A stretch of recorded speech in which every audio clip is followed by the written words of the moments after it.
আমার এটা মোটামুটি হয়ে গেছে। আমি এটাকে একটু তুলে রাখি। কারণ বেশি পড়ে গেলে পরে আবার ভর্তার কালারটা চেঞ্জ হয়ে যাবে। এই তো হয়ে গেছে এটা আমার। এখন পেঁয়াজটাকে আমি একটু ভাজবো।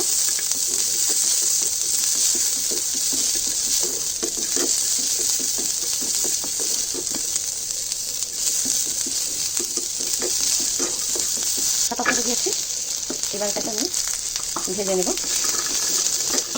এখানে পেঁয়াজটা ভাজার পরে আমি এটা পেঁয়াজটা তুলে ফেলবো। বেশিটা একটু বেশি সময় ভাজতে হবে, যত বেশি ভাজবো তত বেশি ভাতটা মজা হবে।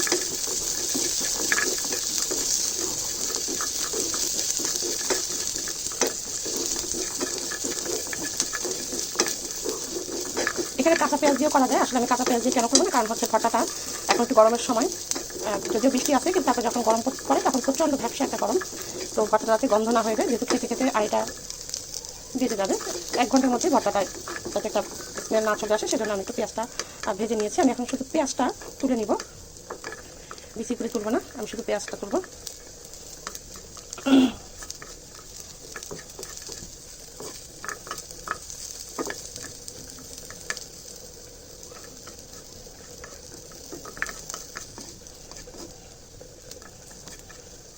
এই তো পেঁয়াজটাকে আমি তুলে নিই, আর এটা ভাজতে থাকবো, এটা ভালো হতে থাকবে। আমি পেঁয়াজটাকে শুধু তুলে নেব।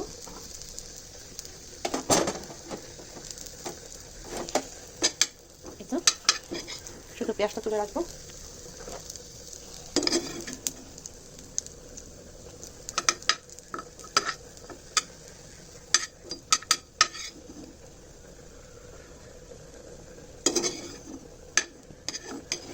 ভর্তায় পেঁয়াজটা একটু যদি ভেজে দেন, খুবই হালকা একটু ভাজেন, তাহলে একটা গন্ধ থাকে, ওটা চলে যাবে এবং খেতে ভর্তাটা খুব মজা হয় তখন। মানে এটা আমার মনে হয়। আমি এটাকে এখন বিচিটাকে সুন্দর করে ভাজবো। আমি এর সাথে এখন 2টা রসুন দিয়ে দিয়েছি। আসলে রসুন খুব বেশি দেওয়ার দরকার নেই, খুবই সামান্য পরিমাণে দিতে হবে। তো রসুন দিয়ে আমি আবার এটাকে ভাজতেই তো থাকবো, কিন্তু এটা ভাজা অবস্থায় রসুনটাকে আমি ভাজা হয়ে গেলে হালকা ওটা তুলে দিব, বিচিটা থাকবে। আপনি যখন দেখবেন যে কোনো কিছু শক্ত আইটেম যেটা একটু ভাজতে সময় লাগবে কিংবা পানি দিতে চাচ্ছেন না সেদ্ধ করার জন্য, তখন সব আইটেমগুলি এর মধ্যে থেকে রেখে সবগুলি ভেজে তুলে ফেলে ওই আইটেমটা রেখে দিয়ে ভাজতে খুবই ভালো হয়। এই তো ভর্তার সবগুলি উপকরণ আমি একবারে নিয়ে ফেলেছি। কাঁঠালের বিচি, এই অল্প কাটা রসুন, একটু পেঁয়াজটা একটু বেশি, শুকনো মরিচ আর লবণ।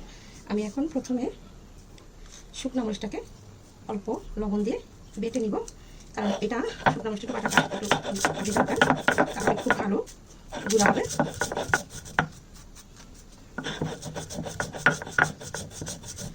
এবার আমি কাঁঠালের বিচি দিব। কাঁঠালের বিচিটা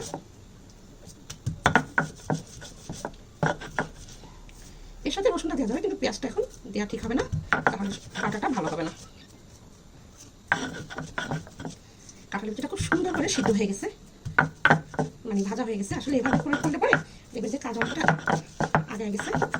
তো আমার এখানে বাটা হয়ে গেছে, কিন্তু আমি পেঁয়াজটা এখনও দেবো না, কারণ এটা আমার মনে হচ্ছে আর একটা বাটা দিয়ে নিলে ভালো হবে।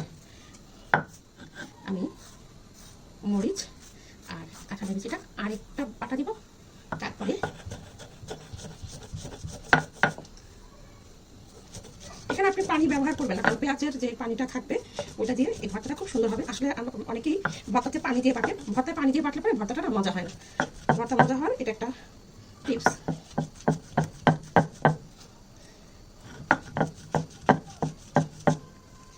মোটামুটি আমার হয়ে গেছে, এখন আমি পেঁয়াজটাকে রাখবো।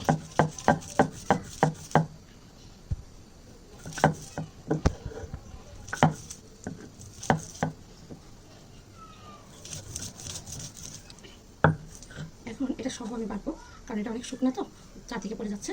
এটাকে আমি এখন এটা পেঁয়াজটা দিয়ে তারপরে বাটবো।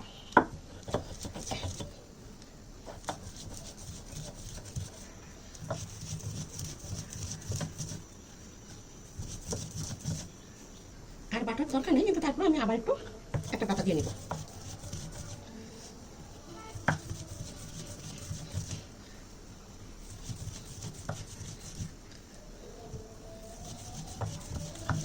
হয়ে গেছে আমার কাঁঠালের বিচি ভর্তা। আমি এখানে একটু সামান্য লেবু রস দিব। আমি না সবসময় চেষ্টা করি ভিটামিন সিটাকে সবসময় একটু অ্যাড করতে, তো আমি এখন এখানে একটু লেবু রস দিব। তৈরি হয়ে গেল আমার কাঁঠালের বিচি ভর্তা। আপনারা যারা এইভাবে করতে চাচ্ছেন তারা একটু করে দেখবেন, আর আমার মতো করে করার জন্য কেমন মজা হয়েছে কিংবা মজা কম বেশি একটু জানাবেন। ধন্যবাদ, সবাইকে ভালো থাকবেন।